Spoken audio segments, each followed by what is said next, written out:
Ayan guys, ang problema nito is dead set, no? So ayan, kung mapapansin nyo, fluctuated, oh. Ayan. Umiilaw siya konti, no? Then check natin yung voltahe. Baka nagpa-fluctuate siya sa input. Ayan. Fluctuated yung input. Yung output, 5 volts dapat. Wala. Tignan natin kung uminit yung regulator. Sakto lang yung init niya guys, no? So hindi naman regulator ang tama nito. Ngayon malamang, check natin dito. Continuity tayo, no? Sa input. Ay, sa output. May tama yun sa output. Sa input, wala. Walang problema sa 12. May problema yung output niya na 5 volts. Ito.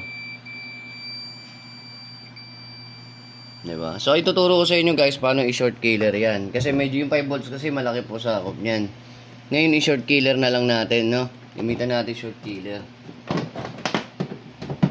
5 volts yan, no? So, 5 volts tayo magsiset. Huwag tayo magsiset ng sobrang taas. 5 volts lang. Punta tayo sa input. Input ng 5 volts at saka negative. Yan. Milaw siya, oh. Ayan, minute na. Ayun, confirm guys. System IC. Ang init, oh. Wala, palitin yung system IC. Lagyan natin ng phase para makita kung dito nga talaga. Ayun, nalulusaw nga siya. Input, ground. Ayan, may ilaw siya. Ayun, nalulusaw, oh. Kita sa video. Ayan, may init, oh.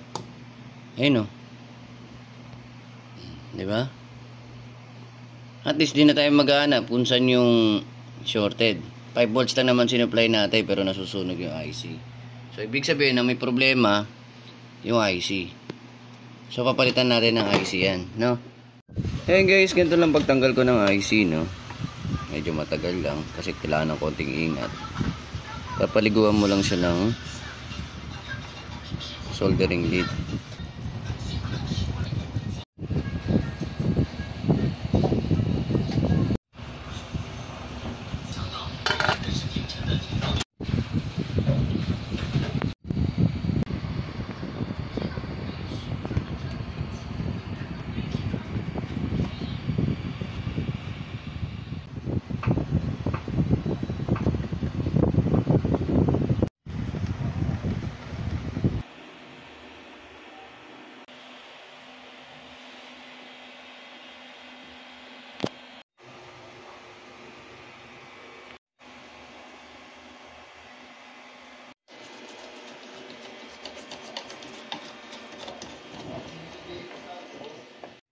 Ayan po, nainang na.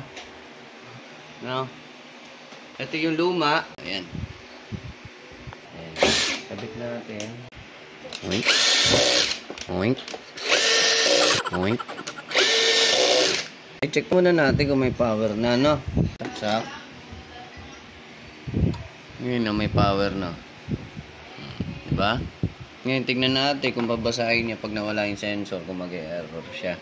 Dapat magbi-blink na mabilis yan. Diba? So, ayan guys. Finally, testing tayo. Sorry. Yan. Ito, diba? No? Ang galing. Ngayon, tingnan natin kung mag-uusap silang dalawa. Subukan muna natin tanggalin kaya yung sensor, no? Tingnan natin kung makikita na ito. Ayan, nag-blink na siya. Ayun, lumabas sa iPhone, no? Diba? Nag-uusap na sila. Ayan. Kanina kasi walang load, eh. Sa system IC, mahirap din talaga mag-ano yan, mag-sentro. No? Sanayan lang talaga. Tsaka, kailangan malinis talaga lahat para kumapit. Ngayon, tayo na natin siya mag-start. Diba kasi ginagawa na lang dahilan pag di maayos yung ano, yung bolt, sasabihin, system IC. Jadi, ayan, palit tayo system IC.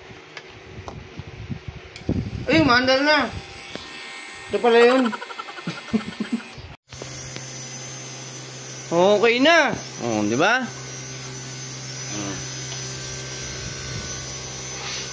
Pre-yun na lang po ang kulang. Tsaka unit. Ayan. System IC. Ayan. Goods na goods na.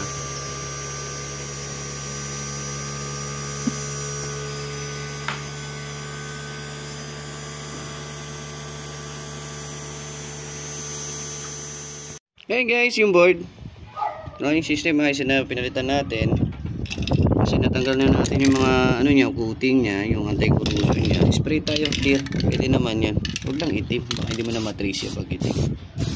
Ayan, balik natin sa dating grooming niya. Ayan.